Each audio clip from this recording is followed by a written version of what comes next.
The latest tech. I'm Alexa. I can answer your questions. Interviews. And we are evolving, and we are seeing an amazing opportunity that is happening. Accessibility. Accessibility is one of our core values. This is DoubleTap TV. Welcome to DoubleTap TV. Thank you guys so much for being here. If you want to get involved on this week's show, or any show for that matter, our email address is feedback@doubletap.online. On Twitter, we are @DoubleTapCanada. If you use that hashtag AskDoubleTap, we will try to get to your questions on this week's show, but we always answer every single question regardless. I am Marc AFLALO, as always joined by Stephen Scott. This week, Stephen, we are going to be talking all about creators, but not only about creators, because I think creators is a pretty broad term, but we're going to talk also about the tools in which we use and the tools in which other people use to create their masterpieces, whether it be photographs, whether it be the written word, or videos just like this. How are you feeling, Stephen, this week? I'm feeling good, and I love this topic. I really do, because this is a great topic to discuss. The ways that we can all start getting into content. And you're right, it could be a photograph, it could be a blog, it could be a website, it could be video, it can be anything really. Content is so many different things. And what is brilliant about it is it's so easy to do now. The tools are easy. In some cases, even if you've got a smartphone or a laptop, the tools are free in some cases. So many tools that are out there. And for people like myself who are blind, they're accessible as well. Lots of options out there, which is great. You know what, thanks to modern technology, I think, especially on the cost of these, devices and the tools in which we're going to be talking about this week, really anybody can be a creator. There's really no limitations, are there anymore? No, not at all. I mean, like I say, if you've got a smartphone or you've got an iPad, or I think they still do Android tablets. Is that still a thing, Mark? Maybe you should Google that before we put this out. But if you're using it, then that's good for you. But yeah, I mean, for those tools, for those devices, there are tools, there are apps available that can let you do all kinds of wonderful things. When I thought of this topic, I immediately thought of our next guest. Let's bring on Mitchell Whitfield. Mitchell, welcome back to the show. Longtime friend of the show. Often contributor. How are you feeling this week? This is a topic I think that is just up your alley. Oh, are you kidding me? By the way, hello, gents. How are we this week? This is kind of fun. I miss seeing you guys. And We're doing good. I'm glad. Thank you. Good to see you guys as well. And this is a great topic because it's accessibility within accessibility. I think having something that's open to everyone, being able to, and you know what? Part of it is, because I was listening to you guys talking when you started, and part of it is sort of like when I talk to my kids and I talk to my wife about my kids using social media. And we talk about back in the day, everyone wasn't aware of what everyone was doing every second. There's always that. For every great piece of tech, there's always a great way to use it. There's always a way to abuse it. But in the big picture, it's such a wonderful thing that anyone can have the ability to put themselves out there. And for me, having my background in film and television, where the only way to get yourself out there back in the day was for someone to hire you to be in a film or on television, this is incredibly empowering. And we're in a day, like Stephen said, we're in a day and an age now where the equipment, for the most part, can be stuff you already have. But it's not all for people who are creators, is it? I mean, or for people who want to become actors or actresses. It's about people who, want to get themselves out there in other ways, or maybe just talk about or create a group around a topic. This is what's wonderful about it. I've met so many interesting people, spoken to so many interesting people who've created content, from their living rooms, from their back bedrooms, whatever, that they've been able to create using that technology and reach such a wide audience. It's actually really powerful. In some cases, I'd maybe argue it's, especially when you look at some of the numbers these YouTube videos get, bigger than television. This pandemic is really proof positive that the technology in which we use has enabled us to do so much more.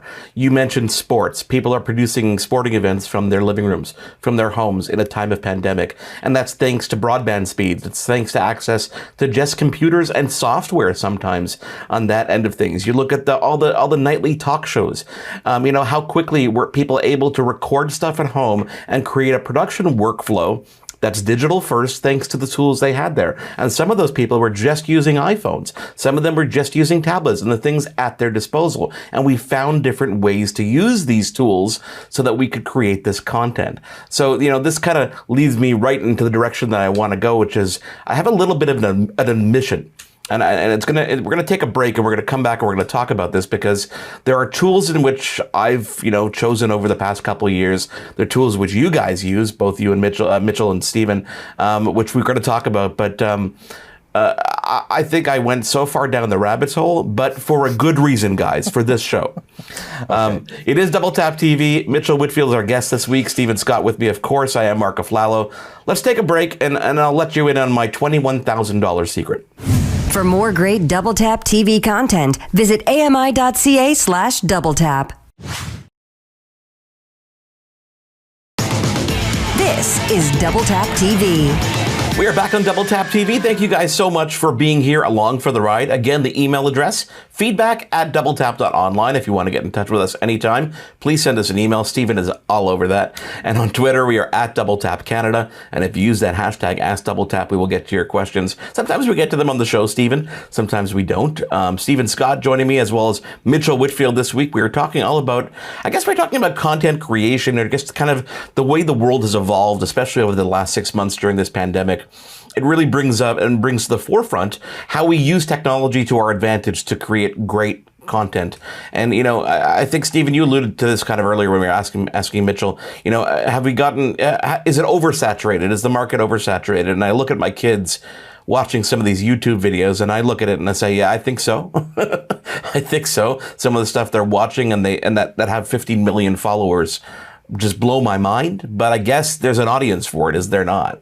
Oh, absolutely. And I think it's interesting. There's one space, though, that I don't think there's enough content. And I think it's the one we're in right now, which is the one where we talk about accessible technology for everyone, but especially for those who are disabled. I think that, you know, this is a space which weirdly hasn't been picked up on. I don't know why that is. I don't know what the reason is for that, but that's not a saturated market. But we are going to own it, Mark. It's our corner. But it's our job to oversaturate it, Stephen. We will. We will do that. I mean, yeah, exactly. We could just keep talking and talking until someone cuts us off. I'm used to that. I am married. But I think there's another side to this, which is the content itself. And I think this is really important because, you know, a lot of people want to dive in and they, like you're saying, Mitchell, they want to spend money. They want to go and buy kit. What should I buy? What microphone should I have? And what camera is best? And you see all these videos on YouTube, you know, which is the best camera for vlogging on YouTube or all that. The truth is, you've got to get your story first, I think. You've got to know what your content is going to be.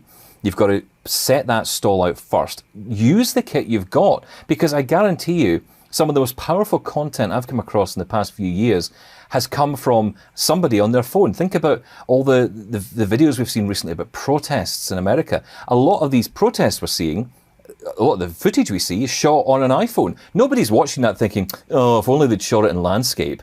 You know, nobody's thinking that. They're too busy watching the content, aren't they? So it's about the content first. That's important. And then you, as you say, you'll begin to realize very quickly the power of the smartphone in your pocket. I really want to talk about the actual tech itself, because you bought this monitor and you bought it for a reason, because Correct. You're working off a MacBook like most people are working, because I think this day and age, you know, creators tend to still lean towards the Apple operating system for stability and just for the tools that are out there. But that's another argument for another day. We can it's because it's the best machine on the market and it's the only one to buy. Come on, Mark. Well, I was going to say, well, it's also because Apple has no true PC in between the Mac Mini and the Mac Pro, which is a pretty big gap there. So I think that's why a lot of people also use their MacBook Pros as their home desktop. But go ahead. Yeah, that's right. Yeah. So tell me about that monitor that you got, why you got it, and what you're doing with it. Well, you know, I held off from I call it my big boy monitor. It could be your big boy or your big girl monitor. You know, as Mark has probably said, or if he hasn't said, we do a radio show together on Sirius XM, shameless plug here. And we have been using our home studios a lot more recently, of course, because of everything that's going on in the world. And I realized as I was, you know, forget about when I was doing traditional video content, but even just doing the show and needing to have all the information in front of me. And I realized, who would have thought that a 27-inch monitor wasn't doing it for me? Most people are doing dual monitor setups. So especially if they're producing a radio show or something, or if you're doing a blog or, any sort of podcast from home. And in order to have all that, I want to have a web browser open. I want to have the audio software open. I want to be able to look and research and and to do this, a 2-monitor setup is usually best. Well, I didn't want to do a 2-monitor setup in my office because it took up too much room. So the next best thing was getting one of the ultra wide screens, one of these 34-inch super wide screen monitors that started off being basically made for gamers and then made their way into the productivity area. So I was worried that my wife was going to see this behemoth on my desk and go, "What have you done?" I got it here. I wasn't sure I was going to keep it. The second I hooked it up, Mark, and this is an LG 34-inch 1440p native monitor. Didn't necessarily need the 4K. 1440p for a lot of people, especially that are looking at gaming consoles right now. 1440p is brilliant, by the way. Sweet spot for me in terms of performance and speed. The second I set up this 34-inch widescreen monitor, I thought to myself, have I lived without this for this long? Because suddenly, as I was saying, messages are now open, web browsers open, recording software is here. If Mark and I are Zooming or Skyping during our radio show because he's in Canada, in Montreal, I'm in Los Angeles, perfect sort of situation. I got used to this so quickly. And I think there's a large majority of people that see this monitor and think, oh, that's just for gamers. And even some gamers go, I don't need to see that much on my desk. Once you get a hold of it, if you have any need to have multiple windows or have toyed with the idea of getting a second monitor, a single widescreen will take up much less real estate and make you so much more productive. And having that curve, which again, a lot of people think is a gimmick, it really isn't, both in terms of glare and in terms of having that larger palette to deal with, but taking up smaller space because of the curve. You bring up something very interesting there, which is the fact that you, and both of you, and Stephen, I'm going to lean on you with this one, is you both use your laptops as your main machines, which is, you look down at a laptop, you're actually looking at, that external monitor. And I've argued over the need for external monitors forever, but you're using laptops. Does that give you enough power to do what you need to do, Stephen? Oh, it does. And the thing was, the reason I don't use my my MacBook as a main machine with the screen as it is because I hate the keyboard. I've got one of the previous generation 15-inch MacBook Pros. So, I've got the one with the terrible keyboard. I bought it 3 weeks before the new one came out. 3 weeks. Am I insane? Don't you love that? Yes. Oh, I know. It was so annoying. But interestingly, to your point, Mitchell, I did exactly the same. I bought one of these 34-inch ultra-wide monitors as well with the curve. This one from BenQ. I think that's how you pronounce it. BenQ, right, okay. And I've got to tell you, I love it. And there's one thing I found about it I did not realize. It would never have occurred to me had I not actually played around with it, had I not had it at home to try it. One of the things I use, and the reason I use a monitor like that is because I can zoom in on it. I can use the magnification software that's built into the Mac straight off the bat. I can zoom in and I can see. And that's really the only way I can use a monitor. But interestingly, because of the width of this, I'm able to zoom in really far into the screen, but I can still see a decent amount of the screen. Whereas when you do this on a normal monitor, say on a 21-inch monitor, you actually lose so much. You're kind of zooming in so much, you maybe only get a word on the screen. But now I can get a full sentence on the screen and it's zoomed in at the same time. So when you think about, editing with Final Cut, or you're thinking about doing a Word document, or you want to quickly check that message that's been sent, you can just do that very quickly and you can see it. And that width really does help. The curve is brilliant because it wraps it around you. For someone like me who pretty much has my head against it, it's great because it just I'm enveloped in screen. So I kind of like Stephen, except I waited because I lease my computer equipment. I waited and I got the 16-inch MacBook Pro. I was very excited for it. Get that new form factor, the new processors. I maxed everything out. I bought that computer, but come COVID, come time to really hunker down and do a lot of editing for a lot of different shows and a lot of different things, I ran into a stumbling block, and I'll tell you all about it after we take a quick break. It is Double Tap TV. Mitchell Whitfield joins us, Stephen Scott as well. I am Marc AFLALO. We're back in just a moment. For more great Double Tap TV content, visit AMI.CA/DoubleTap. This is Double Tap TV. Welcome back to Double Tap TV. Marc AFLALO in Montreal, Stephen Scott in Glasgow, Scotland, and Mitchell Whitfield in Los Angeles, California. Thank you guys for being along for the ride and talking all about the tools and creators. And so here's my story, guys. This is what happened. I bought the 16-inch MacBook Pro, as I told you before we took a break. And, hunkering down with a couple external monitors at home without access to a lot of the tools that I normally had at my disposal, I ran into a lot of stumbling blocks. I was trying to render a lot of stuff at a time. I was trying to edit, 4K video. And I found that even this machine, which I put a lot of, 64 gigs of RAM in here, 4 terabyte hard drive, the max graphic, everything I could max, I did on this machine. And I still felt like I was stumbling. And I was, being held back because of the technology. Now, had Apple had a non-Mac Pro model, I don't know, Mitchell, you talk about a Mac Mini Pro, for example, I probably would have gone down that route, but I didn't. And give me your argument about what's missing there, because you feel there's something missing in that Apple lineup. Oh, absolutely. And listen, Apple has you covered. If you want a device with a screen, whether it's a laptop from their Mac or MacBook Pro line or MacBook Air or an iMac, an all-in-one, you're set. They have many different sizes, many different price points, starting with the Air, which I still think is one of their better values. Value and Apple are not, two words that usually go in the same sentence. And that really plays true into their desktop line as well. Some people, like myself, just want a computer without a screen because I like to bring my own screen, like the 34-inch that I just talked about, to the party. Apple doesn't really accommodate that. They have the Mac Mini, which I believe starts at $600 US, maybe $700 at this point. And then the next price point is, I believe, $6,000 for the Mac Pro, nothing in between. I would love if Apple made a standalone computer, standalone PC-type computer, starting at a couple of $1,000s that I could max out to, for a couple $1,000s more than that. Or some people opt to empty out their pockets, Mark, and just dive headfirst into that lovely, delightful Mac Pro. Do you have anything to say about that?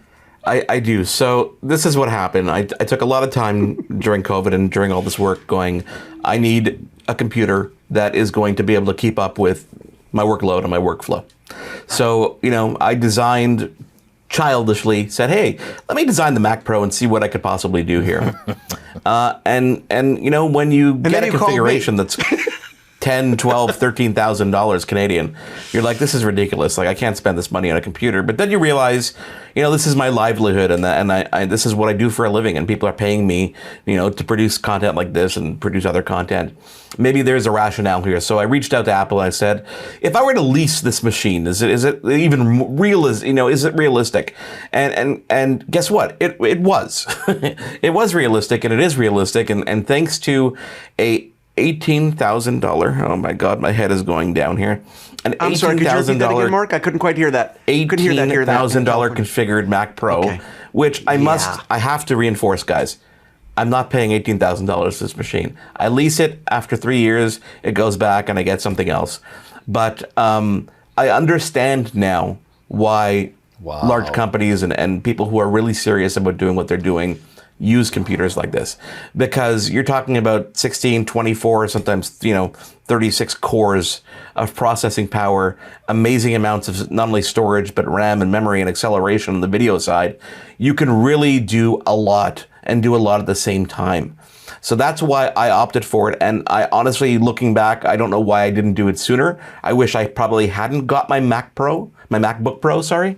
I wish that, maybe that money would have been saved and I would have just, hey, get a small MacBook Air or something that I can use just for, travel and stuff like that. But I, did not realize that I'd be locked down at home. But I spent that money. I'm happy to have spent that money. Thankfully, it's a lease and, didn't come straight out of my pocket immediately, because I don't know about you, but I don't have that cash lying around.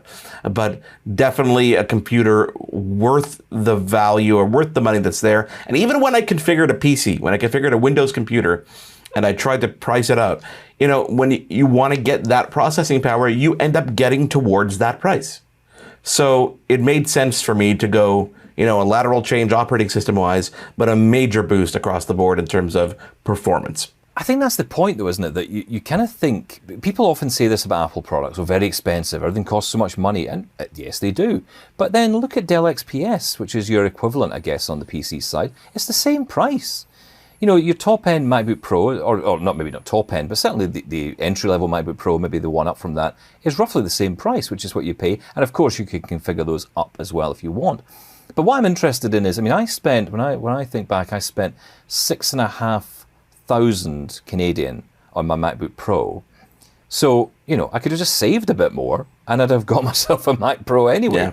Yeah. So we're kind of, if you're spending that kind of money, maybe it's worth just holding on and getting. How are you finding it in terms of the performance in comparison? Yeah, that's what I was going to ask. Pro, though. Yeah, I'm finding, honestly, it's a night and day difference, especially when you are rendering things and still being able to use your computer for other tasks at the same time. So I could be rendering a 22-minute episode, a 24-minute episode of Double Tap TV while recording a podcast or recording something else, kind of off to the side, and I do not notice any kind of performance degradation. Obviously, I also can edit raw 4K files, 6K files, 8K files like they were just butter.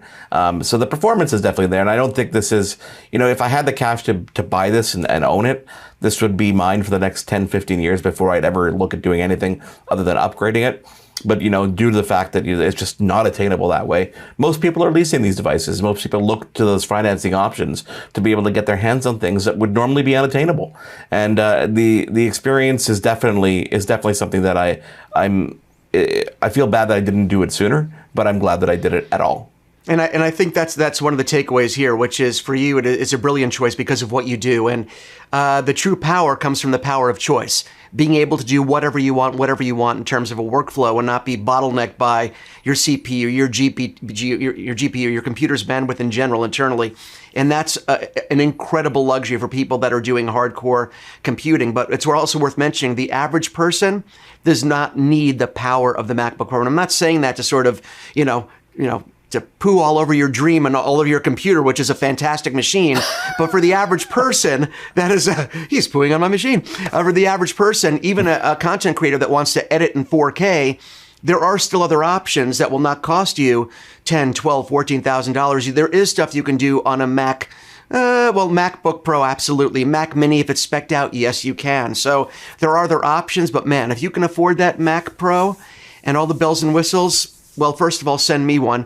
Second of all, enjoy yours. So yeah, it's fantastic. I've got one other question on this for you, Mark. Did you get the wheels or the feet? Oh, that is awesome. How much extra? I went with a rack mount version because I also took the opportunity during this time to kind of rejig the networking at my house and the storage and stuff like that, because I'm working from home like everybody else. So no legs, no feet, no additional any. How much are those wheels? Like an extra $1,000 for the wheels? Something about crazy like $1,000. I think $699 or something like that. Just absolutely insane. That's where I think Apple just kind of pushes it a little bit too far. $18,000. What's another $1,000 for legs? If you want to move it, yeah. Guys, I think this is where it all goes full circle, and it really comes down to the fact that you really got to look at your situation and what you're trying to do. And I suggest to people, take your time with it. Start with your phone. Remember that you have that power in your hands. Look at the computers that you have. Look at even the tablets that you have, or even the software you can get on those devices that can allow you to create what you want to create. And as you start and as you build, you will fall into what you really need and what you really want. And I guarantee you that it'll grow from there and only work exponentially. And Mark, let's not forget the golden creators rule, which is just because you can document something doesn't mean you should. Absolutely. Words to live by. Yeah. Mitchell Whitfield, thank you for being here. Stephen Scott, as always, thank you for being here. On behalf of them both, I am Marc AFLALO. Thank you guys for being here. We will catch you again on the next episode of Double Tap TV. For more great Double Tap TV content, visit AMI.CA/DoubleTap. Hosted by Marc AFLALO and Stephen Scott. Editing, Will Attar. Production assistants, Wendy Kaufman. Content review, Zachary AFLALO. Voiceover, Anna Vicino. Integrated Described Video Specialist, Ron Rickford. Coordinating Producer, Jennifer Johnson. Director Production, Kara Nye. Director Programming, Brian Perdue. VP Content Development and Programming, John Melville. President and CEO, David Arrington. Copyright 2020, Accessible Media, Inc.